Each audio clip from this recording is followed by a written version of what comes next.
Good day, students. You are welcome to government class. This is another topic that you are to consider for today.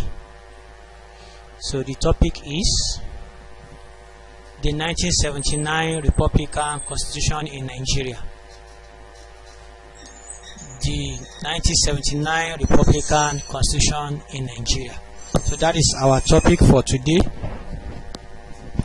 But before we consider the content of this topic, we have to refreshing or examine our previous class lesson. So which was the 1963 Republican Constitution in Nigeria.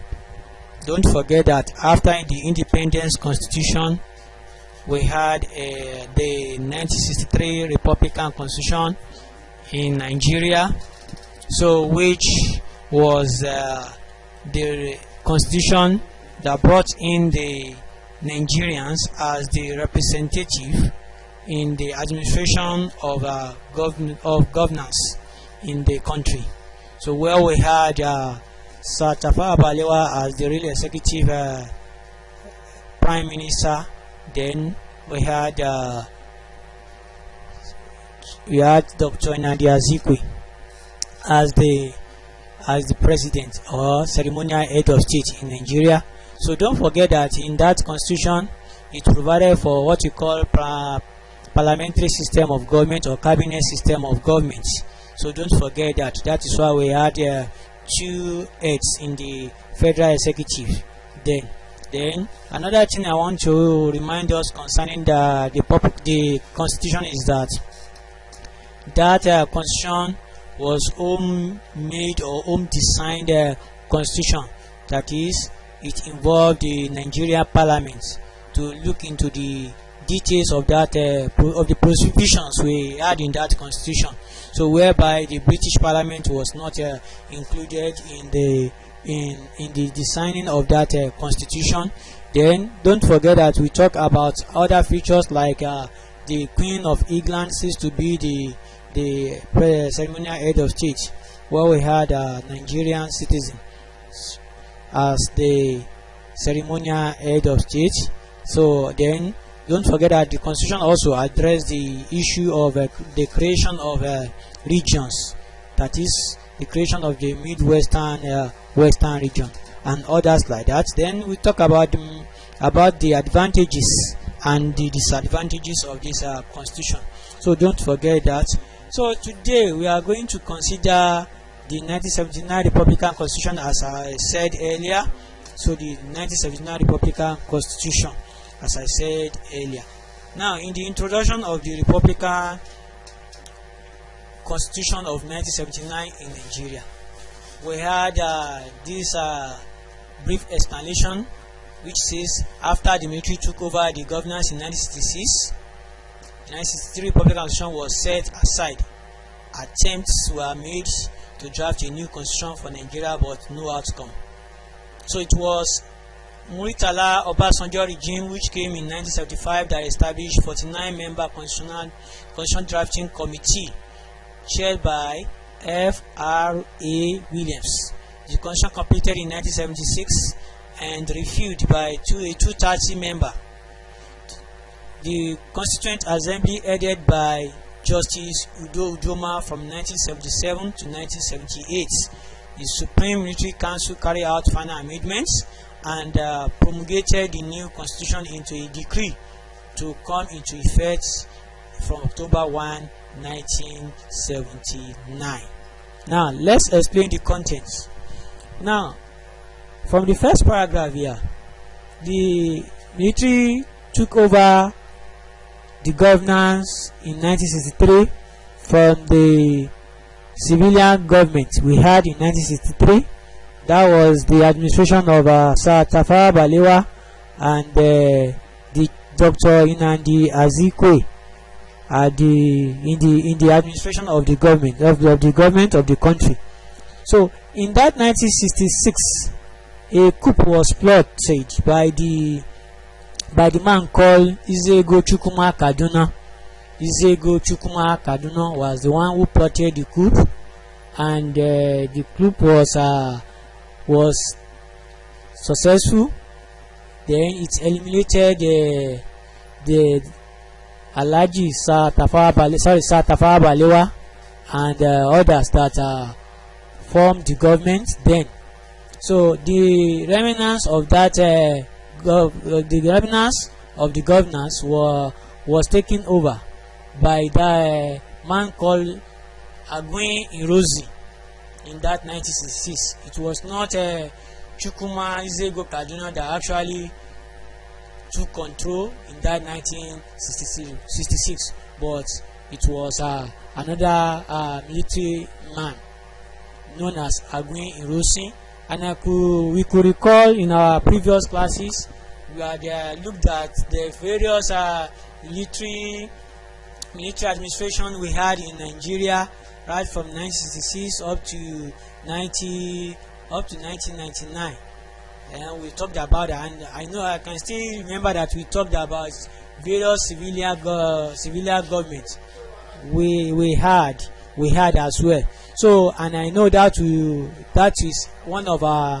in one of our topics in the SS1. If you can quickly refreshing your memory on the explanation I'm trying to make here now, so you recall that I talked about this. Then I said Aguiyi Ironsi took over the remnants of the coup of the governance after the coup by the General Chukuma Isego Kaduna.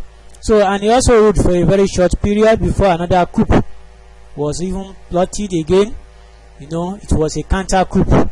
So that was plotted, and General Yakubu Gowon took over from the Aguiyi Ironsi.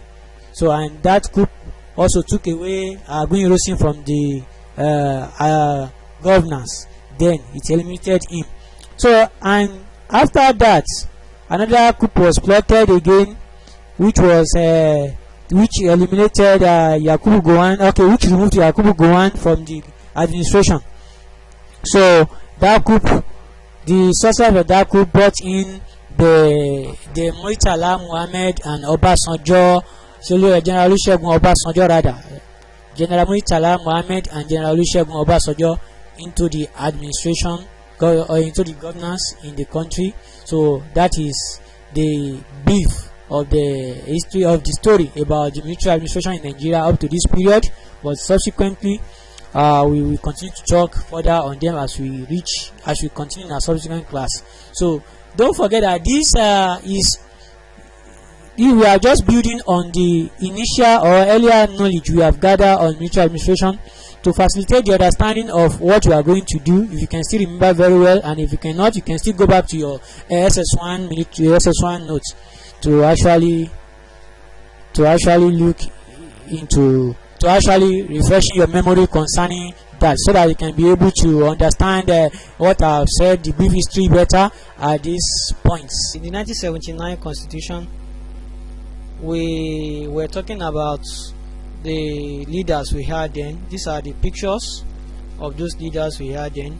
This is the picture of Murtala Muhammad, then picture of General Olusegun Obasanjo, General Murtala Muhammad, and General Olusegun Obasanjo. Now, so as we were discussing earlier, after the administration of the Aguiyi Ironsi, General Yakubu Gowon, Murtala Muhammed and Obasanjo also put aside the decree that were used by various military administration, and try to come up with their own decree that is like a constitution. But since it is a civilian, is a military government, they don't even make use of constitution, they make use of decree. So now, then in the course of that, before the 1979, the military administrators that we had right from 1966 also, they set aside that of a Republican Constitution of 1963 as well. that is the General Aguiyi-Ironsi, also set aside that of 1963 Republican Constitution, which brought about the democratic dispensation of leadership in the country, and some other provisions that were to be abided with. Now, as we are now talking about this constitution, in that 1963, Aguiyi-Ironsi also came up with his own decree, and in fact, he did not consider Nigeria as a country with heterogeneous qualities and other features. So he came up with a kind of a unitary constitution, which is a decree they used then. So they came up with a kind of unitary provisions which was not suitable for Nigeria. So that is in case you may come across that in any other area anyway. So eventually all the military administrators we had, they suspended the 1963 constitution and they came up with their own decree. So after that, the administration of General Murtala Muhammad and that of General Olusegun Obasanjo felt that there was a need for civilian government in the country, and they came up with the Constitution Drafting Committee chaired by Mr. F.R.A. Williams to really look into the 1963 Constitution, where there are needs for amendment or review, and also to come up with the constitution that will bring about transition from military rule to civilian rule in 1978. So that was the arrangement they had then. So after the two military administrators that we had then, had spent a few years in the office. Then let me quickly remind you here that don't forget that Murtala Muhammad was evicted by a coup plotted as well. So he spent a few months in the office, but General Olusegun Obasanjo actually completed the term or the time they spent in the office. So General Olusegun Obasanjo came up with a good idea of transition of civilian government, military to civilian government. And note, when military government is to transit from military to civilian, first thing they will try to come up with a constitution that will create enabling environment for civilian government to thrive. Then another thing is that they will ensure that political parties are formed. Political parties are formed in the society. Then, so after that, other political processes will take place, and they will allow that. Those are few ways of transition the government from military to civilian, and that was what happened during this 1978 to 79, where a new constitution was designed for the governance of Nigeria.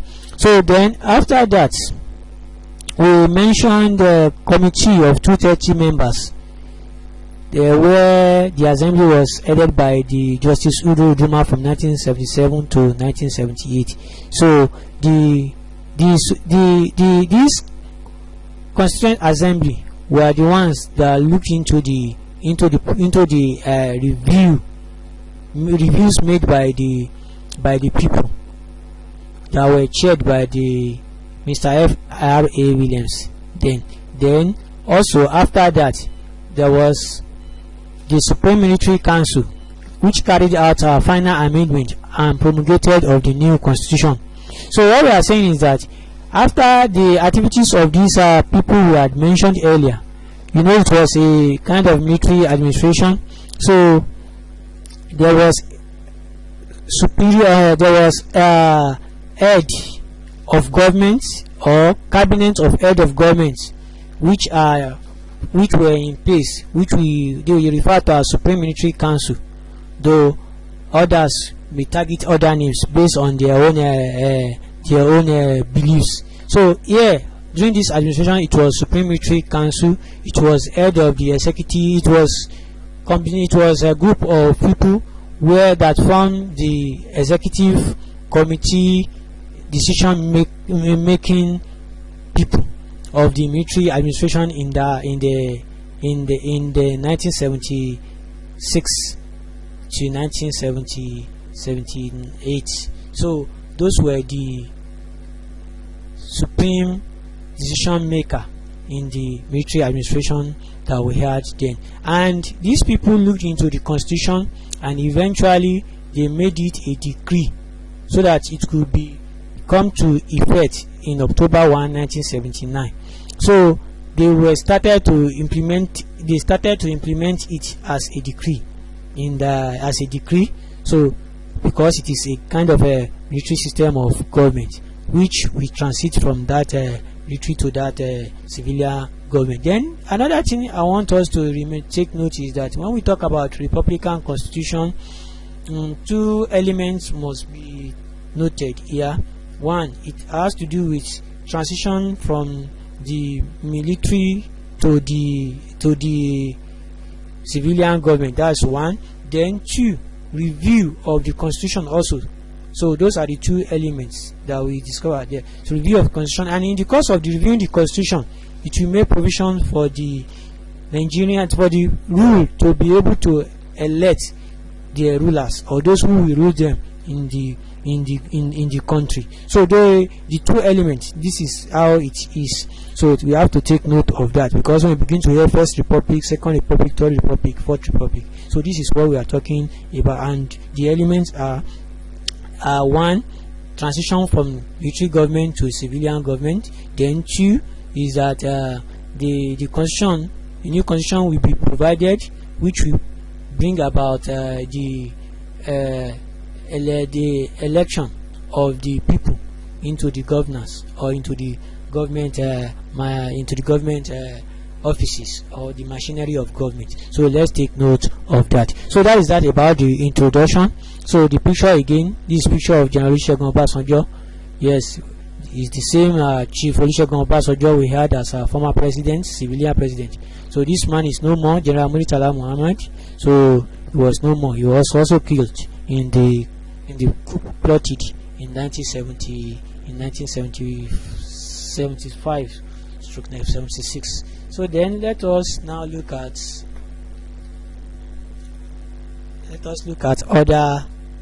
other features of the 1979 Republican Constitution in Nigeria.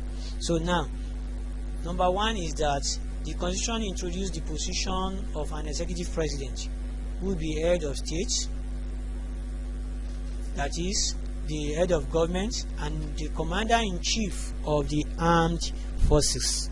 So now, when we say the 1979 Republican Constitution introduced the position of an executive president, who will be the head of government and the commander-in-chief of armed forces, it simply means that a person will be elected to be the president of the state, and that person will be the one that possesses the real executive power and the ceremonial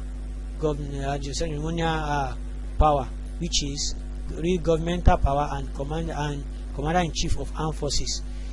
This constitution is unlike that of 1963 Republican Constitution, because this constitution is a presidential system of government. So it is presidential system of government. You recall that in our last class we said 1963 Constitution was a cabinet or parliamentary system of government, whereby we have two persons as our real executive. So, but the 1979 Constitution was a presidential system of government. So it introduced a presidential system of government. So, and the president we had then was President Shehu Shagari. Was the president we had. He was the one that is having both the real executive government powers and the ceremonial head of state. So this is the picture of President Shehu Shagari here.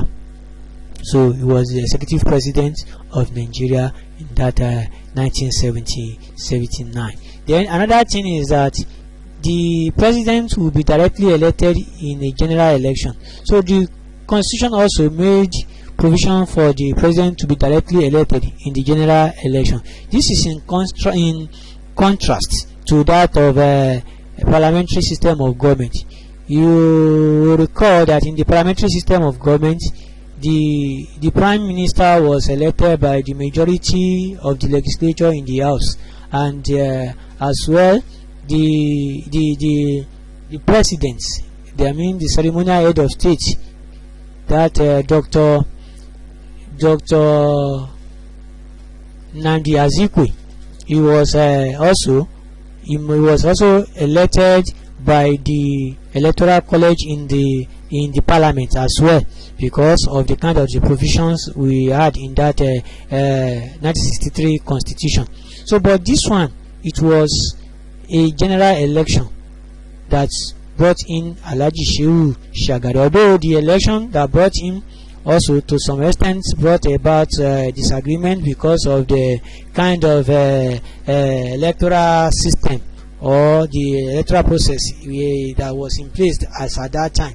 So it generated a problem to some extent, and we shall talk about that in our subsequent class. So the election involved was a general election where the masses, the people living in the country can be able to elect the president, to elect them directly, not indirectly, as we had in the case of Dr. Nnamdi Azikiwe in the 1963. Then the third one is that to get elected as president, a candidate must score not only a majority of votes cast at an election, but also at least 1/4 of the votes cast in each of at least 2/3 of the states in Nigeria. Now this is where the problem came up in the 1979, and also which also brought in another military dispensation in 1983 in Nigeria, because then it was a kind of absolute majority of 2/3 majority that we are allowed, that will be met before any candidate could be emerged as winner. And any candidate to be emerged as winner must have at least 1/4 of votes cast in each of at least 2/3 of the states in Nigeria. So, and with this, it made the mathematical calculation for that president to emerge to become complex, and even to some extent, it made the activities difficult to be able to have a person emerge winner, because to some extent that could not be achieved.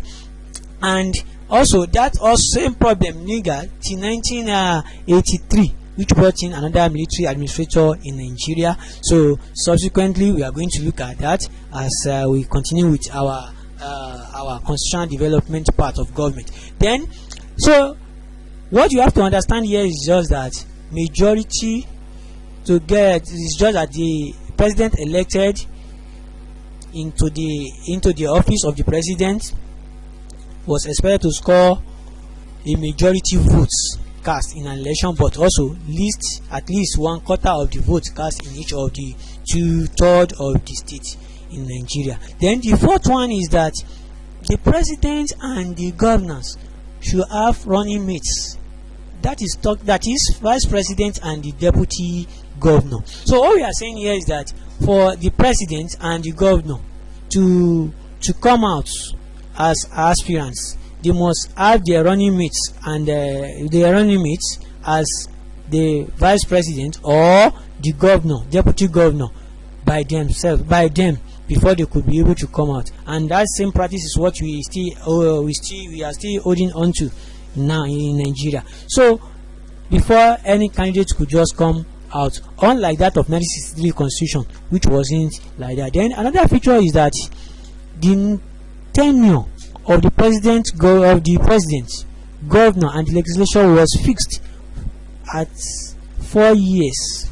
The executive could be elected for 2 terms at most. So what we are saying here is that in this number 5 feature is that the tenure of the president or the governor or the legislative members were fixed for 4 years, as we have in practice today, and such person, if performed very well, could also be there for 2 terms, which is 8 years. So according to the provisions in that constitution, as we have in practice today in Nigeria. So these are features for, and we can still have more features when we consult our various textbooks. We still have more features on that 1979 Republican Constitution. Then another thing we want to consider is the merits of the 1979 Republican Constitution. Now, before we go to the merits of the 1979 Republican Constitution, we have to really understand that there is no how we talk about advantage of something, we will not talk about disadvantages. So there are some good things about this constitution as well, which address the disadvantages or problems of the 1963 constitution. So now, number 1 here is that there was a combination of real and formal authority in the office of an executive president or governor. There was a combination of real and formal authorities in the office of an executive president or governor. Now, what we mean by a combination of a real formal authorities in the office of an executive president or governor is that here there is nothing like a separation of people in the authorities and their functions, as we had in the 1963 constitution, where we have ceremonial head of state, and also we had the real executive government, which was the prime minister. So it wasn't like that in this constitution.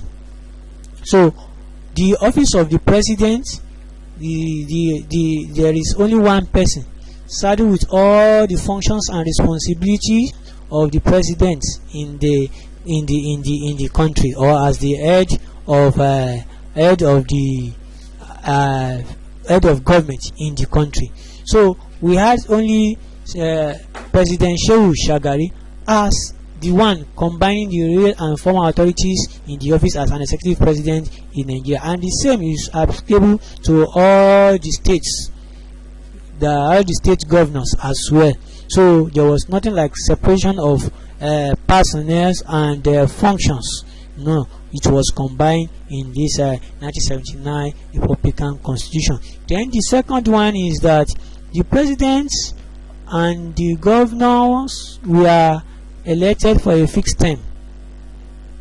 So both the president and governors were elected for a fixed term of 4 years, so in the office, and this brought about the advantage of smooth change in government representative. So since there is a fixed term for them to spend in the office, it will be easy for a change to be made after the expiration of their time in the office. And if anyone is to be merged as to hold any position again, such person must have performed very well and contest in the next election before he could be able to emerge as a governor or president in that constitution. So the advantage here is just that it facilitates the smooth change of government representative in the offices or in the machinery of government. Then the other one is that it promoted democracy because the president and the governors were elected by the electorates. So when we say democracy, we are talking about government of people, by the people, and for the people. So people, as we say, they have the opportunity to choose those who will represent them, to elect those who will represent them in the government offices. So therefore, this constitution promotes people's rights to choose who are to represent them and promote the true democracy that are just begun in the society. Then the other one is that there were provisions for checks and balances for the legislature and executive. There were provisions for checks and balances for the legislature and the executive. Now, when we say checks and balances, that is, this constitution stated the functions of the legislature and the executive, so that one will not involve in the functions of another arm. So legislature will not be involved, find itself in the functions of the executive, and the executive will not find itself in the function of the legislature in the country. So it enhances separation of power, which brought about checks and balances in the society.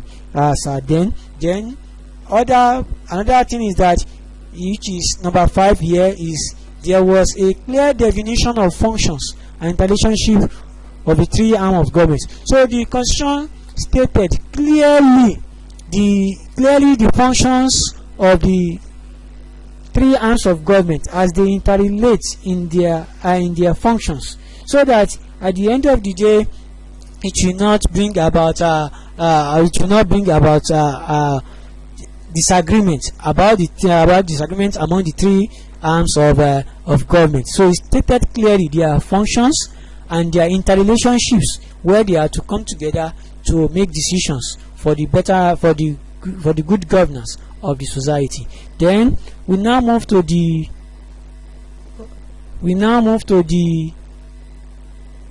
disadvantages of the 1979 Republican Constitution, which is the merits of the 1979 Republican Constitution. The first one here is that the Constitution was not specific enough on the expectations concerning character and abilities for the leadership position. So this is one of the disadvantages. So the Constitution did not state specifically what is expected from those who are to be aspirants or to hold the leadership position in the government offices. So what is expected, the kind of character and ability or unique features that are expected from them. So he did not specify that. In relation to, when we talk about character, we are talking about good character and what they are capable of doing when they are in the office. So, and for instance, when we talk about this character, you can talk about those, present day now. It is stated in the Constitution that anyone that will be contesting for any position in Nigeria should not be the ones that will have the record of any form of fraud, although it is not followed to some level. But this one, the Constitution did not even stated something related to that at all. Then some other capability functions that are supposed to possess by the leadership were not also mentioned here. Since it is just the beginning of independence or self-governance in the country, so it did not address such. Then the other thing is that the impeachment clause was misused by the legislature in the situation different parties control the legislature and the executive. So what we are saying here is that the legislature abused the impeachment clause which was in place by the legislative members we had in the House then. So when we say impeachment clause, it's talking about the requirements for the removal of the president in the office. So that is what he's talking about. So when we talk about this impeachment clause, because we had different parties controlling the legislature, so eventually the parties also abuse the use of the impeachment laws. So they were not following the lay down clauses on that angle of impeachment for the president. Then the other one is that, number 3, in spite of the checks and balances, the executive still had enough room for dictatorial actions. So despite that the constitution provided for checks and balances, so the executive still had enough room for dictatorial action. That is, the executive members, the executive president and its members, they were not following the laid down provisions of the constitution, which enhances check and balances for the governance of the society. So eventually this executive member were found of using excessive power, complete control over the society, over the people in the society, without following the provisions of the constitution to some extent. So, and this was a disadvantage to this constitution, because the executive member were expected to actually follow the provisions of the constitution, and he was not even expected to be dictatorial, but is expected to be under the expected to be under the is expected to be administering under the provisions of the constitution we had in Nigeria.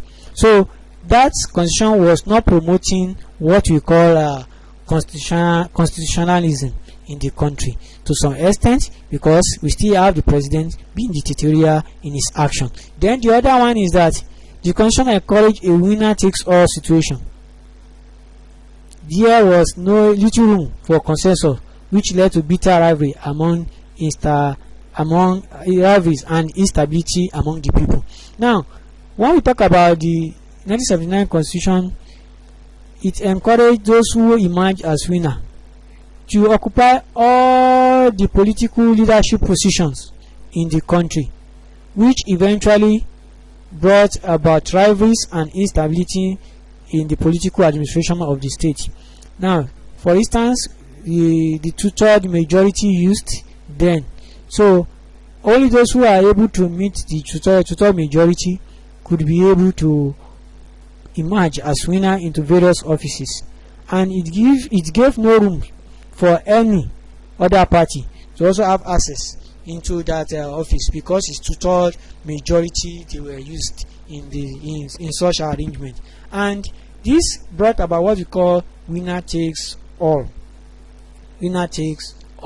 which we are talking about. And as it is, there is no how those other members that had made their own effort to also be to be elected into the political offices, we feel somehow bad, and to some extent they will not be happy, and there will be a kind of dissatisfaction that will bring about instability in the government. That is a kind of change in the government, which will be a kind of a negative